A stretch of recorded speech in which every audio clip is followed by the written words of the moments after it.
بیانیہ بہت ہی انٹرسٹنگ ہے اور سگنیفیکنٹ ہے اور خطرناک بھی ہے. کچھ اینالسٹ کے مطابق وہ سمجھتے ہیں کہ یہ نون لیگ کے لیے بڑا خطرناک ہو سکتا ہے. اور وہ یہ بیانیہ کہ انہوں نے اب کھل کے یہ بات کی ہے کہ اسٹیبلشمنٹ نے کیسے سازش کر کے ان کو ڈیسٹیبلائز کیا اور کیسے الیکشن چوری کی اور اس سے قبل کیسے دھرنے کروائے اور اس سے قبل اور بہت سی چیزیں, اور نام لے کے انہوں نے یہ کہا. یہ آج تک نہیں ہوا. مجھے تو تاریخ میں اس طریقے سے نہیں یاد آتا. آپ کو یاد ہوگا ڈان لیکس یاد آئے گی آپ کو. اس وقت صرف اتنی سی بات ہوئی تھی کہ جی کابینہ کے اندر یا ایک نیشنل سیکیورٹی کونسل کی میٹنگ تھی جس کے اندر اس وقت کے ISI کے سربراہ جو تھے ان کو پرائم منسٹر صاحب نے یہ کہا کہ یہ جو جہاد واد ہے ہمارے لیے مسئلہ بنا ہوا ہے تو اس کو ذرا کنٹرول کریں. اور ادھر سے کیا جواب آیا وہ تو ہمیں نہیں پتہ چلا, مگر یہ بات لیک ہو گئی اور یہ لیک ہو کے پرائم منسٹر صاحب کے گلے پڑ گئی اور اس کے اوپر پرائم منسٹر کے اوپر یہ غداری کا الزام لگ گیا. حالانکہ کوئی نام نہیں لیے گئے تھے, کچھ نہیں ہوا تھا. اس چھوٹی سی چیز کے اوپر غداری کا الزام لگ گیا اور بہت ٹینشن بڑھ گئی between establishment and prime minister house. تو یہ تو بہت بڑی بات ہے کہ انہوں نے ایک DG کا ISI کا نام نہیں لیا, انہوں نے 2-3 DGs ISI کے نام لیے ہیں کہ ایسے ایسے ہوا ہے, 1-2 آرمی چیفز کے نام بھی لیے ہیں کہ ایسے ایسے ہوا ہے.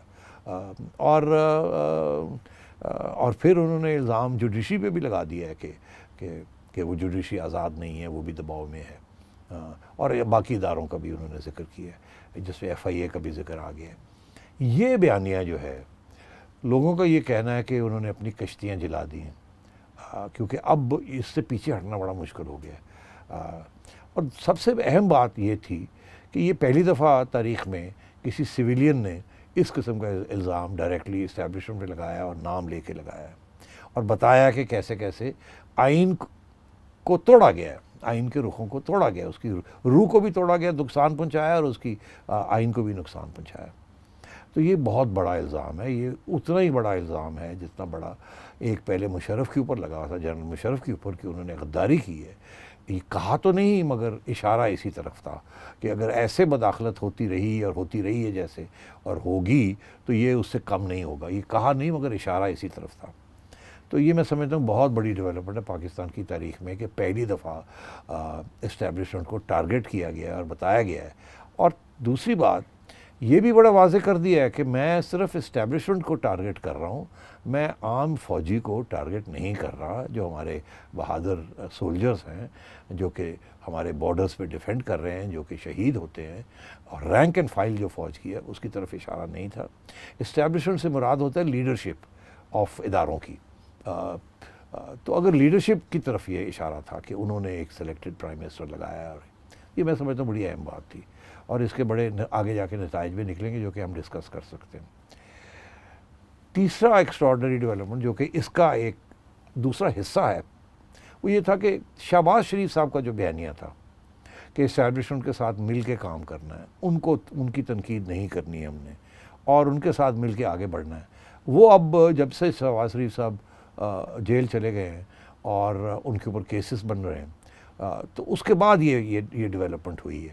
اس کا یہ مطلب ہے کہ پہلے وہی بیانیہ چل رہا تھا اور نواز شریف صاحب کو بھی چپ اسی بیانیے نے کیا ہوا تھا, مگر جب دوسری طرف سے وہ بیانیہ کو اہمیت نہیں ملی یا ہوا نہیں ملی یا کچھ سہولتیں نہیں ملیں, انسٹیڈ اس کے برعکس کارروائی ہوئی, تو پھر ایسے ہی لگا کہ اب اور کوئی راستہ نہیں رہ گیا اپوزیشن کے لیے اور نواز شریف صاحب کو وہی بیانیہ لینا پڑا پبلک میں جو کہ مولانا فضل الرحمان 1 سال سے لے رہے ہیں.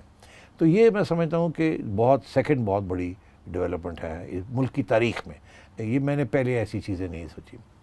اچھا, تیسری بڑی انٹرسٹنگ ڈیولپمنٹ ہے وہ یہ کہ وہ بھی اسی کا ایک پہلو ہے, وہ یہ ہے کہ اب کیونکہ شہباز شریف صاحب جیل میں ہیں, نواز شریف صاحب جلا وطن ہیں, تو ان کے ایبسنس میں جو مسلم لیگ کی جو لیڈرشپ ہے وہ خاقان عباسی صاحب کو نہیں گئی یا کسی خواجہ آصف کو نہیں گئی یا کسی اور کو نہیں گئی یا پرانے گارڈ میں جو لوگ ہیں ان کو نہیں گئی, مگر مریم نواز کو ملی. یہ جو ماڈل ٹاؤن میں جو کانفرنس ہوئی ہے حال ہی میں, اس میں نظر آ رہا تھا کہ ساری سیاسی جماعت جو ہے وہ اب مریم کے پیچھے کھڑی ہے. تو یہ اس کا دوسرے ایکسٹراڈنری ڈیولپمنٹ کا ایک پہلو ہے, اسی لیے اس وجہ سے وہ بڑے ایکسٹراڈنری ڈیولپمنٹس. تیسرا ایک اور بڑا ایکسٹراڈنری ڈیولپمنٹ ہے. اب ہمیں یاد رہے کہ مولانا فضل الرحمان اور JUI ایک مذہبی سیاسی جماعت ہے, جہادی نہیں ہے, نہ ہی یہ سیکٹیرین ہے. یہ ایک مین سٹریم جماعت ہے, جس کی وجہ سے وہ زیادہ تر ان کا ووٹ بینک جو ہے وہ بلوچستان اور KP میں ہے, پہلی بات. دوسرا, ان کی آج تک ان کی جو پولیٹیکل الائنمنٹ تھی وہ اسٹیبلشمنٹ کے ساتھ تھی. آپ کو یاد ہوگا, 2 باتیں موٹی موٹی میں آپ کو یاد دلا دیتا ہوں. ایک یہ کہ صدیوں سے وہ کشمیر کمیٹی کے چیئرمین رہے ہیں, خواہ وہ نواز شریف صاحب کی حکومت ہو یا بے نظیر کی ہو, یہ اسپیشلی ڈیورنگ بے نظیر's ٹائم وہ کشمیر کمیٹی, مطلب یہ ہے کہ کشمیر کمیٹی کا سربراہ اسی کو بنایا جاتا ہے جس کی پیٹریٹزم یا محب کے اوپر کوئی سوال نہ ہو. وہ محب الوطنی کا یہ سب سے بڑا تمغہ ہوتا ہے کہ آپ کو کشمیر کمیٹی کا چیئرمین بنا دیا, کیونکہ وہ ایک نیشنل سیکیورٹی, پاکستان کی دل, پاکستان کی عوام, ہمارے خواہشات, ہمارے رائٹس کا مسئلہ ہے. تو وہ ہمیشہ پرو اسٹیبلشمنٹ رہے اور اسٹیبلشمنٹ نے سپورٹ کیا ان کو, اور وہ زیادہ سے زیادہ سیٹیں پروونشل لیول پہ لے جاتے ہیں. نیشنل اسمبلی لیول پہ ان کو 5-6 بھی سیٹوں سے زیادہ کبھی ملی نہیں. تو وہ ایک چھوٹی سیاسی نہیں, سیاسی ریلیجس جماعت تھی. اب یہ ہوا ہے کہ مولانا فضل الرحمان کی جو 2 اہم ڈیولپمنٹس ہوئی ہیں, جماعت وہ ویسے ہی ہیں جیسے وہ پہلے تھی, ان کو اتنا ہی ووٹ بینک ملے گا جتنا پہلے تھا, مگر ان 2 نئی ڈیولپمنٹس ہوئی ہیں. پہلی ڈیولپمنٹ یہ ہوئی ہے کہ وہ اینٹی اسٹیبلشمنٹ ہو گئے. یہ ایک تاریخی سچویشن ہے, آج تک ایسی نہیں ہوئی. جماعت اسلامی ایک زمانے میں پرو اسٹیبلشمنٹ تھی, پھر ایک وقت آیا کہ وہ بھی تھوڑے سے اینٹی اسٹیبلشمنٹ ہو گئے, کیونکہ اسٹیبلشمنٹ ان سے دور ہوئی تو وہ اینٹی اسٹیبلشمنٹ ہو گئی. جب سے جہاد ختم ہوئی ہے تو جماعت اسلامی اس وقت ان کے ساتھ تھی تھرو آؤٹ. آپ کو یاد ہوگا ہمیشہ ہی جماعت اسلامی ضیاء الحق کے زمانے کے بعد پرو اسٹیبلشمنٹ تھی, مگر اب JUI جو ہے وہ اینٹی اسٹیبلشمنٹ ہو گئی ہے.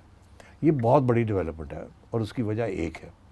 اس کی وجہ یہ ہے کہ باقی سیاسی جماعتیں تو بڑے بڑے جلسے کر لیتی ہیں, مگر ان کے لیڈرز کے لیے لوگ باہر نکل کے لڑائی جھگڑے کرنے کے لیے تیار نہیں. ذوالفقار علی بھٹو صاحب کے لیے جیالے نکلتے تھے, عمران خان کے لیے بھی ان کے ٹائیگرز جو ہیں وہ تھوڑے بہت نکلتے ہیں, تھوڑے بہت, بیکاز ان کے جو ڈیفینس ہاؤسنگ سوسائٹی کے ڈیڈی ممی کراؤڈ ہے وہ تو نہیں نکلے گا ان کے لیے.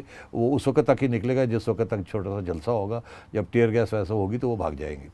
تو مگر, اور یہ باقی سیاسی جماعتوں کا بھی یہی ہے, چھوٹے چھوٹے گروپ سے یہ لوگ نکلتے ہیں, پھر پٹائی ہوتی ہے. آپ نے دیکھا پیپلز پارٹی بھی سندھ میں کر سکتی ہے اور کہیں نہیں کر سکتی, اور نون لیگ بھی کر سکتی ہے, مگر نون لیگ کا سب سے بڑا ایشو یہ رہا ہے کہ وہ بڑی پرو اسٹیبلشمنٹ پارٹی رہی ہے, تاریخی.